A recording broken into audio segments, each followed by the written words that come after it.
reaproximação da família Bolsonaro com o PSL tem jogado os dissidentes do bolsonarismo, né, as pessoas que são contra ao bolsonarismo, a merda, assim, eles não vão ter mais força, porque o PSL quer sim que o bolsonarismo volte lá. O Bolsonaro pode ter saído do PSL, mas o PSL ainda não saiu do bolsonarismo, Paulo do Vale. E eu acho que, na verdade, é mais uma ótima imagem que o Bolsonaro consegue passar pro gado dele, pro eleitor dele, de que ele é antipartido, ele é o presidente sem partido.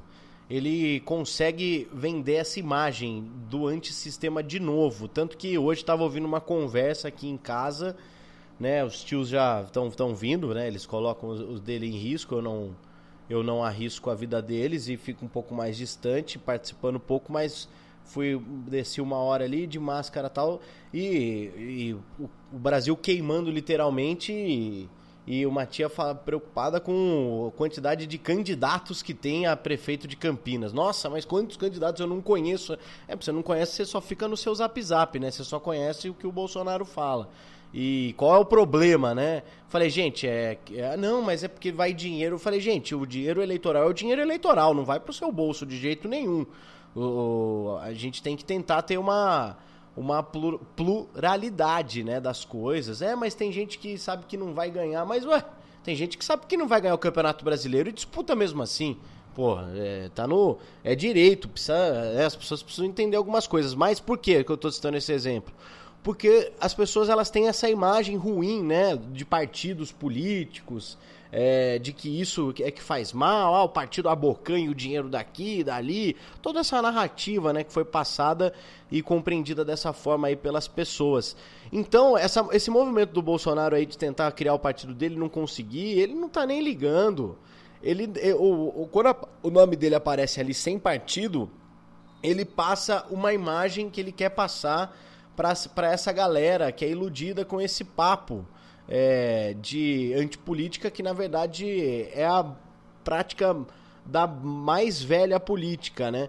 Então, o Bolsonaro, quando precisar de um partido para se reeleger, ele vai ter, com certeza, porque ele tem a base dele. Enquanto isso, ele não precisa, ele pode filetar com o PSL e hora ou outra também ficar bravo de novo e descer o cacete no Bivar, seja lá quem for. E aí ele não vai ter o risco agora de botar de fato o nome dele em alguma candidatura, porque o Bolsonaro mesmo, ele só vai apoiar os puros sangue, assim, apoiar mesmo de fazer campanha. Ele vai apoiar o Eduardo Bolsonaro, quando o Eduardo Bolsonaro quiser ser governador, quiser substituir o pai na presidência, ele vai apoiar o Flávio Bolsonaro, o Carlos Bolsonaro. Disso, assim, vai mais uns 2 ou 3. De resto, qualquer um, na visão do Bolsonaro, pode trair o Bolsonaro, né? Então, e ao mesmo tempo também ele quer ter a liberdade de poder virar as costas para a pessoa, se a pessoa começar a brilhar mais do que ele, como foi o caso do Witzel, né? Também o Dória, que surfou na onda Bolsodória, tantos outros, né? A própria Joyce.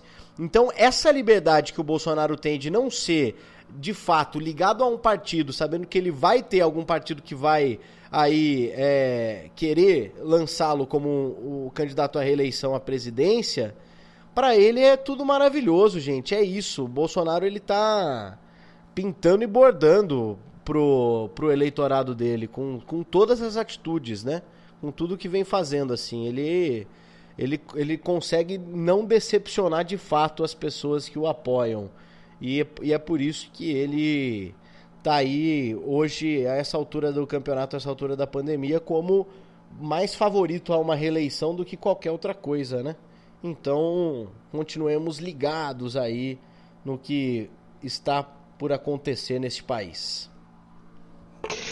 E aí, eu quero falar aqui com vocês da eleição estadunidense, né, que vai mexer na própria estrutura do mundo, assim, vai ser um momento mais importante, assim, das últimas décadas, na minha visão, né? E eu tenho estudado nas últimas semanas, assim, acompanhado a movimentação lá nos Estados Unidos, né? Porque é surreal, e eu vou tentar aqui trazer para vocês os principais pontos, porque eu acho importante que a população esteja informada, que vocês saibam o que pode acontecer nos próximos 30 dias lá nos Estados Unidos, porque definitivamente, com o resultado da eleição de lá sendo desfavorável para o Brasil vai sofrer muito. E, assim, e vai sofrer se o Trump for eleito, né? Porque, ou der o golpe, como eu vou explicar, porque Trump novamente é um cenário apocalíptico para o mundo, né? Não se sabe o que ele pode fazer, ele sempre flerta com novas reeleições. E se o Biden for eleito, o Brasil ficará, como já vemos falando em diversos episódios, completamente isolado do ponto de vista diplomático internacional e de negócios, né? Porque a gente comprou briga com o nosso principal parceiro econômico, que é a China. E aí eu começo essa tentativa de explicação, né, da loucura que está rolando, sugerindo, inclusive citando, né, 2 textos aqui que resumem bem a situação. O primeiro é o do jornalista David Smith, que é o correspondente do jornal britânico The Guardian, em Washington, né? Chama Receita para o Caos. Eleição de 2020 ameaça arrebatar Estados Unidos já levados ao limite. A eleição de novembro será atormentada por supressão de eleitores, interferência estrangeira, desinformação e uma vaga contestada na Suprema Corte. Isso traduzido, obviamente, né? E também o texto das jornalistas Jennifer Steinhauer e Elaine Cooper, do New York Times, chamado "No Pentágono aumentam os temores de que o trunfo levará os militares à agitação eleitoral. Funcionários do Departamento de Defesa disseram que os principais generais poderiam renunciar se o Trump ordenasse que os militares da ativa fossem às ruas para reprimir protestos pró-democracia." E aí, essa eleição está sendo apelidada nos Estados Unidos a eleição que pode quebrar a América. No dia 3 de novembro, os eleitores decidem se Donald Trump ou Joe Biden será o próximo presidente, né? E aí, no país, há uma sensação generalizada de que o destino da democracia constitucional mais antiga do mundo está em jogo. Os Estados Unidos foram abalados em 2020, né, pelo coronavírus, pelo colapso econômico, recorde de desemprego, e uma demonstração de revolta por boa parte da sociedade sobre o racismo, né, com os movimentos Black Lives Matter, a derrubada das estátuas de escravocratas e etc.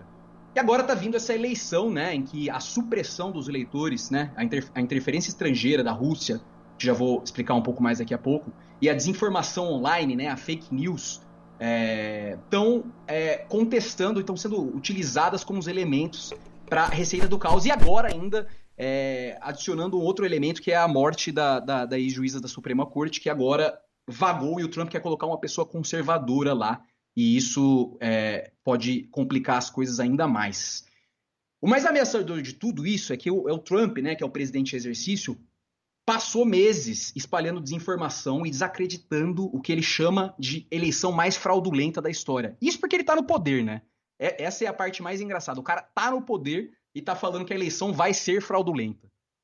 E aí, questionado essa semana, né, em rede nacional, se ele se comprometeria, né, com uma transferência pacífica de poder, ele recusou, dizendo assim: bem, vamos ter que ver o que acontece. Venho reclamando muito das cédulas, e as cédulas são um desastre.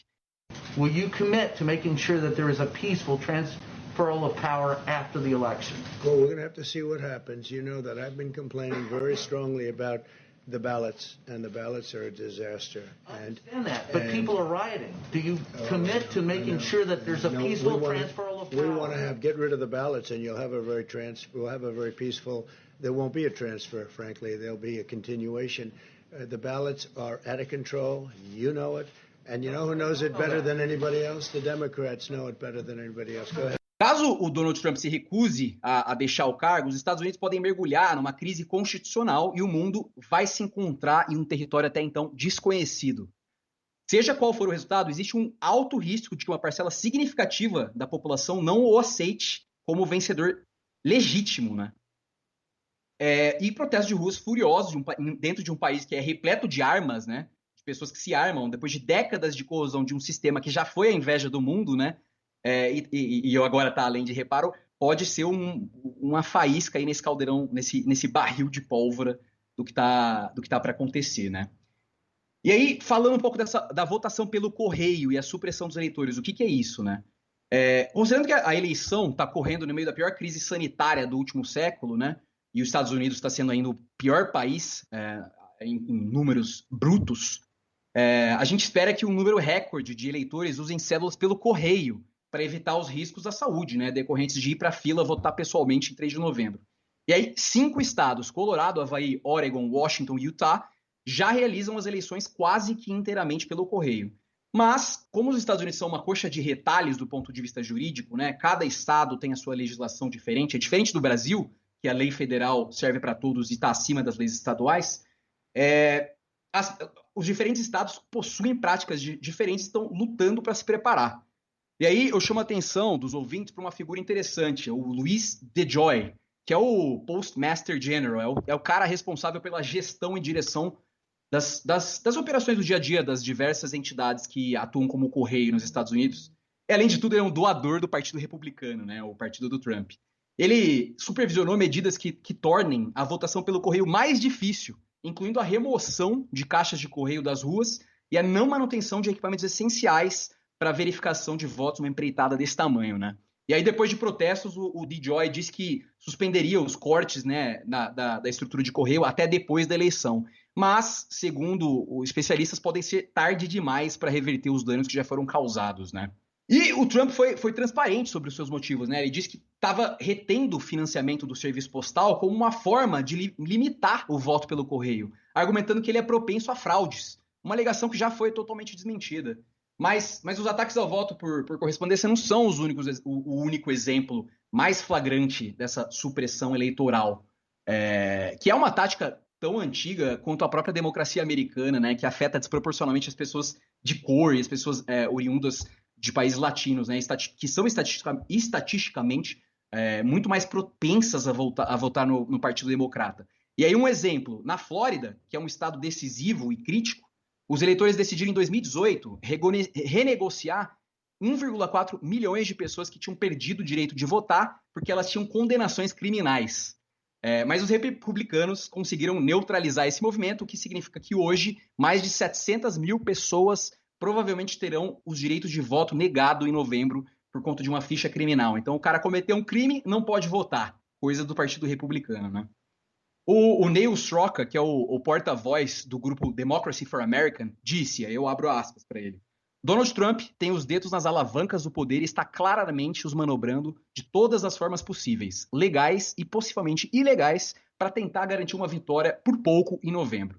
A ameaça da supressão do eleitor é muito real. Já estamos vendo chamadas de robôs sendo feitas em lugares como a Pensilvânia que dissuadem as pessoas de votar cedo ou de votar e, além disso, divulgando informações corretas. E aí, há uma coisa que tem se falado muito nos Estados Unidos, né, um fenômeno que os jornalistas e os especialistas de política chamam de a miragem vermelha, né? As pesquisas de opinião hoje mostram que os democratas estão muito mais propensos a usar a votação pelo correio, enquanto os republicanos preferem fazer a fila no dia da eleição, né? Eles são os negacionistas.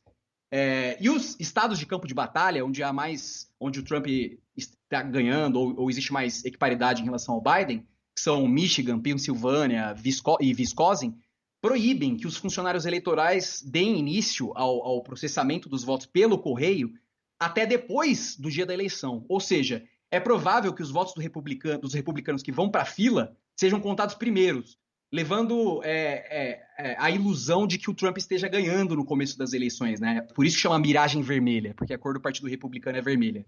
E aí, por conta disso, o Trump parece construir um diálogo, né? Porque as pessoas estão temendo que o presidente aproveite dessa narrativa inicial e declare uma vitória prematura, né?